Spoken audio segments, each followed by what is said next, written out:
Cuando imaginamos la esclavitud de la antigua Roma, pensamos en un poder absoluto donde los amos podían hacer lo que quisieran con sus esclavos, torturarlos, castigarlos, incluso acabar con sus vidas sin temor a castigos. Y, en gran parte, esa visión refleja una realidad brutal. En Roma, legalmente, los esclavos no eran reconocidos como personas, sino como simples bienes muebles, sin derechos ni protección legal. Sin embargo, ¿realmente los dueños tenían carta blanca para actuar sin restricciones? La realidad es más compleja y, aunque la ley establecía pocos límites, sí existían algunas barreras, no por empatía, sino por interés económico, miedo al desorden y la necesidad de estabilidad social. Desde los albores de Roma, la esclavitud estuvo profundamente arraigada en la sociedad. El mismo Rómulo, en la leyenda fundadora de la ciudad, permitía a los ciudadanos vender a sus hijos como esclavos, lo que muestra lo normalizada que estaba esta práctica. En los primeros tiempos, cuando Roma era una pequeña aldea, la esclavitud tenía un carácter más doméstico. Los esclavos eran pocos y vivían cerca de sus amos, incluso a veces casi como miembros de la familia, trabajando lado a lado. Esta cercanía, sin embargo, no garantizaba un trato benigno, sino que a menudo generaba tensiones. El amo que abusaba demasiado podía enfrentarse a represalias, porque en ese contexto, los esclavos podían escapar con relativa facilidad, perdiéndose entre aldeas enemigas situadas a pocas horas. Este riesgo de fuga actuaba, de manera tácita, como un control para los amos. Abusar en exceso no les convenía. Con el paso de los siglos, el panorama cambió drásticamente. Roma comenzó sus grandes conquistas y miles de prisioneros de guerra fueron esclavizados, transformando la esclavitud en un pilar fundamental para la economía romana. Para el siglo V a.C., se calcula que cerca del 20% de la población eran esclavos, un volumen que convirtió a estas personas de seres con nombre en meros números. El trato se volvió frío y deshumanizado, y el miedo a la fuga desapareció, ya que no había dónde huir y las leyes no protegían a los esclavos. En esta etapa, los amos ejercían su poder sin temer consecuencias, podían castigar, humillar, incluso matar a sus esclavos, y rara vez alguien intervenía.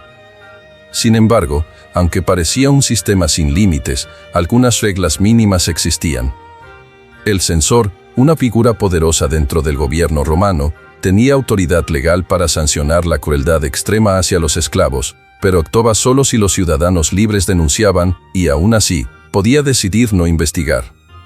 La realidad es que en más de 400 años de República Romana no hay registros de censores que hayan protegido a un esclavo.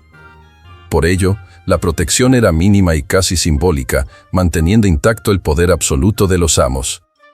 Durante la República, la esclavitud era un sistema legalizado donde el amo tenía derechos casi ilimitados, podía golpear a sus esclavos, someterlos a trabajos agotadores, venderlos, mutilarlos o matarles sin responder ante la ley.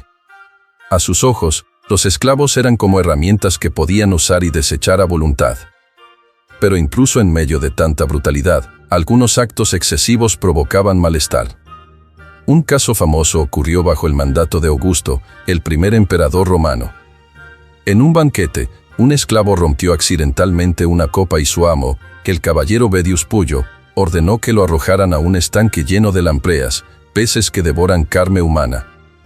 Augusto intervino, salvó al esclavo, le otorgó la manomisión y castigó simbólicamente al anfitrión rompiendo todas sus copas restantes. Este no fue un acto de misericordia, sino una demostración del poder imperial para imponer límites, aunque simbólicos, al abuso.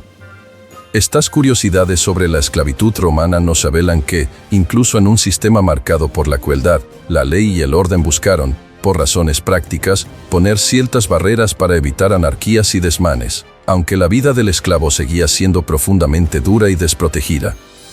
La historia nos deja una lección clara: el poder absoluto siempre buscó sus límites, aunque fueran solo superficiales y de conveniencia.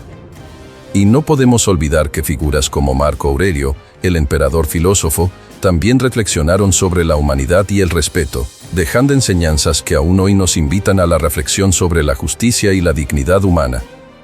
Aunque estos casos de intervención imperial fueron raros y excepcionales, reflejan cómo, en la mayoría de las situaciones, los abusos contra los esclavos quedaban impunes. Solo cuando la violencia se volvía demasiado evidente o escandalizaba a la alta sociedad, existía alguna posibilidad, aunque mínima, de que alguien interviniera. Con el tiempo, algunos emperadores comenzaron a emitir leyes que imponían restricciones al poder de los amos, no por compasión, sino para mantener el orden público. Una población esclava desesperada, maltratada y sin esperanza era un riesgo demasiado grande para el equilibrio social. Las rebeliones, como la de Espartaco, dejaron huellas imborrables en la memoria romana, recordándoles a los gobernantes que era imprescindible mostrar, al menos en apariencia, algún tipo de justicia para evitar nuevas insurrecciones. Uno de los primeros esfuerzos legales significativos fue la Lex Petronia, promulgada en el año 61 después de Cristo. Esta ley prohibía que un amo enviara a su esclavo a ser devorado por animales salvajes en el anfiteatro sin la autorización previa de un magistrado. La intención era frenar los castigos espectaculares que se usaban como un entretenimiento privado y controlar la violencia pública, asegurándose que solo el Estado tuviera el monopolio de ese tipo de brutalidad, no la aristocracia haciendo de verdugos por diversión. Más adelante, bajo el gobierno del emperador Claudio, se establecieron otras reglas importantes. Por ejemplo, si un amo abandonaba a un esclavo enfermo y éste lograba recuperarse sin ayuda, el esclavo debía ser liberado automáticamente. Además, el amo tenía la obligación de cubrir los gastos funerarios si el esclavo moría, y si se negaba, cualquier tercero podía encargarse del entierro y luego reclamar el dinero al amo. Aunque estas medidas parecían simbólicas, representaban un cambio revolucionario en un sistema legal que hasta entonces consideraba a los esclavos simples objetos. Por primera vez, la ley comenzaba a reconocer, aunque muy limitado, que el esclavo tenía un valor más allá del puramente económico. No obstante, aún quedaba un largo camino para que estas protecciones se tradujeran en verdaderas mejoras en sus vidas. A medida que el Imperio Romano se consolidaba y sus instituciones evolucionaban, surgieron nuevas normativas que, al menos sobre el papel, pretendían frenar los abusos más extremos cometidos por los amos. No se trataba de leyes diseñadas para proteger la dignidad humana de los esclavos, sino para mantener la estabilidad social y proteger las inversiones económicas que representaban estas personas. Quizás uno de los avances más destacados vino con el emperador Antonino Pío, quien en el año 161 después de Cristo promulgó una ley que prohibía el asesinato injustificado de esclavos. Si un amo mataba intencionalmente a su esclavo, podía ser sancionado con multas y obligado a pagar el valor del esclavo asesinado, como si hubiese matado a un esclavo ajeno. Este fue un cambio importante, pues por primera vez se ponía a un amo en la obligación legal de responder por la muerte voluntaria de un esclavo. Décadas más tarde, con el emperador Constantino en el año 319 después de Cristo, la legislación dio un paso más al igualar legalmente el asesinato de un esclavo con el asesinato de un ciudadano libre. Sin embargo, esta norma incluía una condición fundamental: solo se consideraba crimen si la muerte era resultado de una acción claramente homicida, como apuñalar, estrangular, arrojar desde alturas o entregar el esclavo a bestias salvajes. Pero si el esclavo moría debido a castigos severos, como azotes extremos, no se consideraba un crimen, el amo quedaba impune. Así, la ley protegía solo los casos más evidentes y visibles de violencia, dejando una gran zona gris para que la crueldad cotidiana siguiera sin sanción. Además, en la práctica, la justicia rara vez llegaba a investigarlos, porque las denuncias eran escasas y los testigos para acusar casi inexistentes. Los esclavos vivían en completa indefensión y el silencio era la mejor defensa para los amos. Por otro lado, comenzaron a surgir cláusulas contractuales que imponían ciertas limitaciones sobre lo que un nuevo propietario podía hacer con un esclavo, según las condiciones impuestas por el vendedor original. Estas cláusulas se añadían a los contratos de compraventa y, sorprendentemente, eran vinculantes incluso si el esclavo cambiaba de amo. Una de las más conocidas era la cláusula ne prostituto, que prohibía forzar a una esclava a prostituirse. Si el nuevo amo violaba esta condición, la esclava tenía derecho a ser liberada de manera inmediata y reconocida como libertada por el primer dueño. También existían otras cláusulas, como la ne manumitatur, que impedía la liberación del esclavo, y la ute manumitatur, que obligaba a su libertad después de un tiempo definido. Incluso había cláusulas que protegían la movilidad del esclavo, como la UT Exporter, que prohibía que el esclavo regresara a una ciudad determinada bajo pena de volver a ser esclavizado. Cabe destacar que estas cláusulas no surgían por un sentido humanitario, sino como instrumentos legales para proteger intereses económicos o familiares, asegurando que el trato al esclavo respetara ciertos acuerdos aunque la ley general fuera implacable. En este contexto, la realidad vivida por los esclavos romanos era dura y llena de contradicciones. Aunque el poder del amo parecía absoluto, las tensiones sociales y económicas hicieron que poco a poco se establecieran límites, más por pragmatismo que por justicia.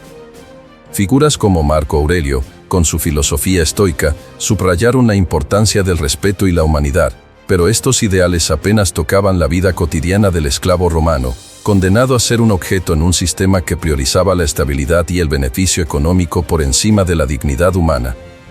Por ejemplo, un antiguo propietario podía prohibir que una esclava fuera obligada a prostituirse, no por un sentido moral, sino para evitar escándalos que dañaran su reputación o ponían en riesgo intereses familiares. En otros casos, se buscaba impedir que un esclavo mayor fuera liberado demasiado pronto y quedara sin recursos para sobrevivir, un intento de preservar la estabilidad económica de sus dueños. Aunque estas medidas tenían un impacto limitado, nos revelan algo crucial. Incluso en el sistema esclavista más rígido y despiadado del mundo antiguo, hubo breves momentos donde la ley trató de trazar una línea, una frontera muy débil entre el poder absoluto y el abuso descontrolado. Conforme avanzaba el tiempo, el derecho romano incorporó algunas restricciones al poder de los amos, pero nunca con la intención de reconocer a los esclavos como seres humanos con derechos. El objetivo real fue siempre evitar que el maltrato excesivo acabara por desestabilizar un sistema que dependía enormemente de la fuerza laboral esclava. Así, casos excepcionales como la intervención de Augusto para salvar a un esclavo de ser devorado por lampreas o la ley de Constantino que equiparaba el asesinato de un esclavo con el de un ciudadano libre son más la excepción, que confirma la regla. La realidad es que la mayoría de los esclavos vivían y morían en la más absoluta indiferencia, sin que sus sufrimientos despertaran interés alguno. Para el derecho romano, eran simplemente objetos, mientras se mantuvieran útiles, podían ser usados sin límites y sin consideraciones de ningún tipo. Incluso las cláusulas contractuales más avanzadas, como la prohibición de prostituir a una esclava o la obligación de liberarla tras un tiempo determinado, solo se aplicaban si el dueño anterior las había establecido expresamente. Si no existía tal cláusula, el nuevo propietario tenía libertad total para actuar como quisiera. En la práctica, la vida de un esclavo dependía en gran medida del carácter, la moral y el capricho de su amo. Muchas de estas supuestas protecciones legales podían eludirse con facilidad.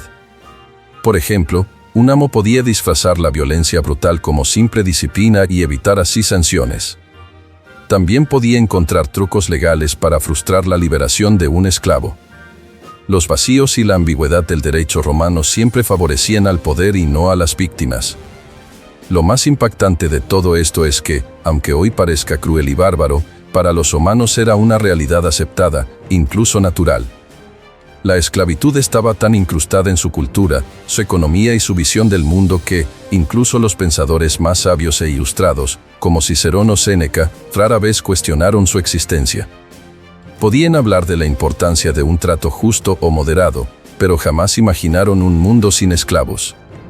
Así que, la próxima vez que escuches que en Roma los amos no tenían total libertad para hacer lo que quisieran con sus esclavos, recuerda esto: sí, existían límites, pero eran escasos, débiles y casi siempre simbólicos. No fueron barreras para proteger a los esclavos, sino recordatorios de que un poder absoluto mal administrado podía amenazar la estabilidad de toda una civilización. Y, al final, Roma tampoco fue inmune a ese colapso. Si has llegado hasta aquí, déjanos en los comentarios qué fue lo que más te sorprendió de esta historia. ¿Pensabas que los esclavos romanos contaban con alguna protección legal? Suscríbete al canal si te apasiona la historia auténtica y sin adornos.